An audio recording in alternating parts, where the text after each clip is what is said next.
Okay, welcome back to the show. Let's talk business with Neil Davey from CGD Group. How are you, Neil? Very well, thanks, mate. Do you want to introduce your guest today on the show? Yeah, have a fabulous guest here, Mike Payton from Disco. Disco. So we'll tell you a little bit about what Disco does and what Disco is about a little bit further in the segment. Okay, great stuff. And well, let's get Mike on the show. You introduce him. Mike? Right. How's your day been? It's been great, gentlemen. Great to be here. As well, actually, what we were going to go on was about buying locally, because the farmers are finding it a bit difficult at the moment. It's a really good idea, and the best way to spend your dollar is to actually buy locally and make sure the dollar stays in our area. I know our farmers are in desperate need of being supported, and this is probably the best way of supporting business farmers. Look, I'm not going to knock the running of hay bales out west or anything like that, but there's a dairy farmer out at Oakey who's really hurting. I was talking to a lady, she's got sheep that she's breeding, she's really having a hard time, and she's just outside of town, so I really think we've got to focus on our local people, because, and you're right, talking to Josie Howard yesterday at my local feast farmers markets, if we can just spend with those producers, it will certainly help them. So. Yeah, especially the smaller supermarket, the guys, the mums and dads that are around, because the mums and dads are going to put kids through school, they're going to actually spend it locally, because they do, and they're the ones to actually try and target your dollars with. Great. Mike, what are your thoughts on that? Yeah, look, I agree. In fact, I called into the farmers market out at TAFE, or next to Cop and Co, the other day. And it was actually pretty well attended. I actually think there were a lot of people thinking like that, Neil. I think you really do feel that your dollar's going directly to where it's needed. And I know that there were a lot of conversations as I walked past stands that day about people who were choosing to buy their milk from there, choosing to buy their bread, and in many cases dealing directly with the farm gate, which is terrific. I just want to bring up the milk thing. I met Di Piggott. She makes cheese down in Grantham. She said the whole milk thing's gone back to normal now. Everyone stopped buying that $2 milk.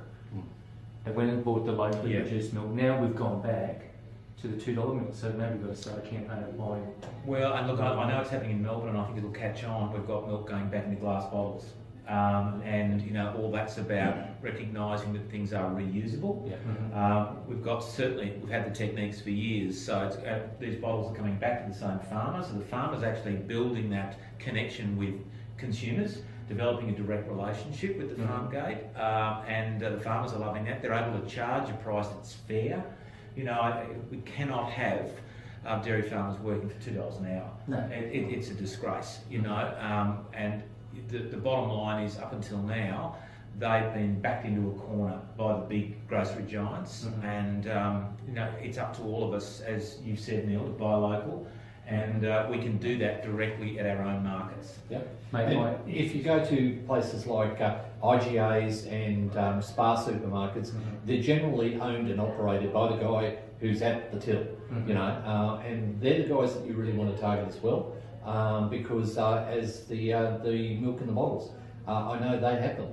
So there's plenty of options out there, and you don't have to shop one day a week. You can actually go and use these smaller, more locally areaed businesses to get what you need. One of my neighbours in Princeton Heights, Peter Collins, who works at Channel 7, he drives from Panorama Crescent over to see John at the 5-star supermarket to buy his milk. At Southbound there. So I think we've all got to make the effort to do that. So. Lovely. So again, think local, buy local, 5%. That's all we're asking for, is 5%. 5%. Change your habits by 5%. Just 5%, and you'll see the local area be a lot better off for it. Right, we'll wrap up think local, buy local, and we just want you to just be conscious of the local producers around the area. So here's an ad for it now. Thanks for watching, And if you want to join in, just email myself at toowoomba4358tv@gmail.com.au. Think local, buy local. We'll send you some merchandise you can stick in your shops, and we'll come and have a talk to you. So, absolutely. Thanks a lot, guys. Cheers. Mate, did you know that if we all change our shopping habits by just 5% to a locally owned and operated business, we keep more money and more jobs in our community? Yeah, I've been checking prices and save money by shopping locally instead of online or with multinationals. So the next time you flip the card or dash out the cash, look for the local first window signs and think local first. Supported by the Coffee Gazette, Power FM, TOOWOOMBA 4350 TV and the CGD Group. G'day, welcome along to Let's Talk Business. This is episode 2. We did our pilot just a couple of weeks ago, and this is brought to you by Neil Davey at CGD Group, Printing with Imagination. So I'm going to hand over to Neil to introduce our guests on the show today. So it's all yours, Neil. Great, thanks Daryl. This is Mike Payton. Now, as I said, he's from Disco, and what Disco is a not-for-profit youth support agency, but they actually find staff for you. So I might ask, Mike, can you explain what you do, mate? Thanks. Hi, Daryl. Hi, Neil. Hello, everybody. Yeah, Disco, as Neil said, we're a youth agency. We're focused on supporting young people from 15 to 24. We are a full-service agency. So what that means is if you're looking for a particular young person, we can help you from the idea and the concept right the way through to monitoring that person in your business. So we're going to give you the very best chance of making sure that young person is successful. A lot of businesses have been frustrated by the challenges that the new millennials bring to business. It can be a challenging environment when you're bringing baby boomers and older Australians and younger people who think very differently. Loyalty is treated differently. The way they want to work, the flexibility they're looking for in terms of hours, etc., can be quite challenging. One of the things that we want to be able to do is to bring to businesses the opportunity to be able to work smarter and to recognise if you put together a workforce development strategy that's focused on building and growing your team, you can end up with a very successful model and give yourself the scope so that as people move on from your business, you have younger people who don't know another way of doing it. They've been trained by you, they've been supported by you, they know what your business needs and what you want, and they can grow exponentially into more senior positions with your business. That's wonderful. You were saying off air just a moment ago how there was possible incentives by the government to put on some of these guys. Well, it absolutely is, and it's become very, very flexible. One of the things that the federal government's just introduced now, we've got options including paid work experience. So there's that try before you buy option. Don't feel forced to go down that path of a traineeship or apprenticeship. Think about making sure that you've got someone that's a fit for your business first. That's so important. Not only are they the right person for you, but how well do they fit into your team? Will they work with others successfully? So before you make that bigger commitment, think about utilising that strategy. Another alternative is internships. This is a way where the young person is paid, the business is paid, and there's a way to be able to again test that person out in your business. Find out that they're a fit. We work with young people across the spectrum. We registered more than 4,000 grade 12 students last year. We've still got some of those young people available. The wage subsidies are potentially an option for some young people. If you move into traineeships and apprenticeships, there are also federal government incentives available. But we're your partner. We're not someone who provides you with someone and bolts. When you run into the odd problem, which you probably will, we want to be there to work through solutions so that we can keep that person growing in your business and contributing to your bottom line. So basically, if you don't have a HR department, like most small business to medium business can't afford that, you've basically got a HR department in the way of Disco, really. If they can monitoring and assisting your employee along the way, that's a great result. That's right, Neil. Right down to the point of position descriptions. Do you really know what that job entails? If you don't, let's draft one up. How do you actually then assess the progress and performance of that young person? Let's work with you to develop something up. That way we start to build tools into your business that strengthens your capacity to monitor and manage and grow that person. That way we can end up with more successes than failures. We can lift your retention rate of young people in your business by up to 50%. And if we can keep them there longer, we'll make you more money. The bottom line is you're going to pay the same amount for them on day one as you are on day 90. We've got to make them far more productive by day 90. So let us work with you to really tick that box and give you a greater chance at getting a return on your investment.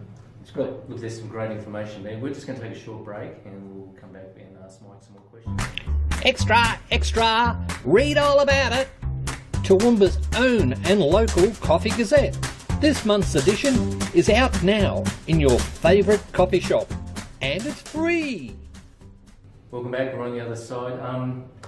Mike, so how do people get in touch with you at Disco? Like, if I've got a small business and I need a hand, Yep. I can approach you? You certainly can. Look, the other thing that we won't do is sell you something you don't need. Mm-hmm. I mean, I think the one thing a lot of small businesses say to us when they come to us is that we know that you've got young people, we know there may be ways that you can help us, but we like to do a solid analysis of where you are, what's your business up to, where are you sitting with personnel, and where do you want to be in 18 months to 5 years down the track.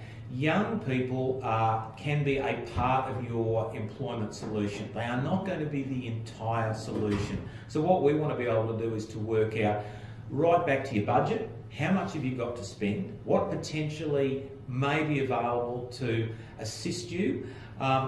We never like employers who say to us, what's in it for me dollar-wise? You know, the main reason for employing a young person has got to be that you see the potential for this person to grow in your business. You know, we want to be able to make sure, I know in the organisation I run, every trainee I put on, I want to see them in terms of a new role with my business tomorrow. I don't just want to invest all that time and not be in a position. I just appointed a 17-year-old to a $45,000 job because of how she performed for me. She's now 18 on incredible money, which is worth every cent. We invested heavily, we've supported her, we've trained her, and we'll continue to support her. And that girl is giving me a massive return on my investment on the work that we're doing. So don't think young people can't take on that responsibility. They can, but you need to offer them a platform. You need to support them, and you need to take a different attitude toward the flexibility of your workforce. Don't necessarily think that all young people want to work 38 hours. That might suit your business, but it doesn't suit millennials. So what we'll help you do is work out how you can job share and how you can look at rotating people so that you still get what you need at the end of the week. You get a flexible workforce. We want to help you encourage these young people to go away to study, but to come back to your business, because they're still going to be knowledgeable about what you do and how you do it. So don't be worried about losing them. Be worried about how you can retain them, and we will give you skills and techniques and tips to achieve you to do that. Talk about passion. You've got to have passion, and it's great to get someone on the show that is so passionate about what they're doing. It's great. Well, and look, at the end of the day, we've got to talk results. I mean, that's the bottom line in business. You've got to make money at the end of the week. One of the things that you'll get with young people is they're affordable, but they are low skilled, they're semi-skilled. So what you've got to realise is you can't have both. Everyone wants a clone of themselves. We get that. But the reality is the more you put into that young person, the more you will get out. We will help you put it in. Obviously, you've got to be prepared to invest yourself. You've got to be prepared to accept the way they want to work. And if you do that, I can commit to the fact that you will end up with better results, greater productivity, and ultimately lower turnover, even working with young people.